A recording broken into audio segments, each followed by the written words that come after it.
Средно кафе, нормално.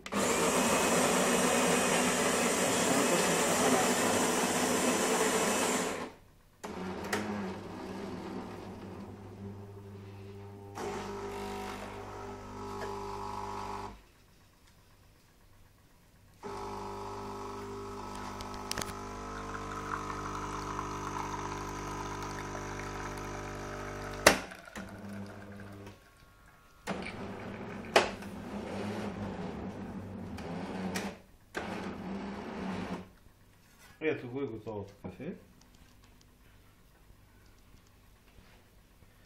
Хубаво е да се слага трапезна, изворна или минерална вода, за да може да се запази. Тук се поставя с лъжичка 2 пъти смляно кафе, но в момента нямаме такова. Тук се налива водата.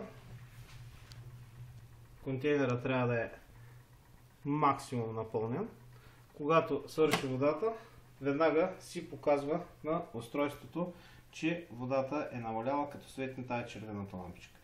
Тази лампичка светва, когато вътре се е напълнил контейнера с изхвърленото старо кафе. Ето, както видяхте, това е хапчето, което се раздроби на току-що направеното кафе. Това нещо се взема и се изхвърля в кош, след което се поставя обратно.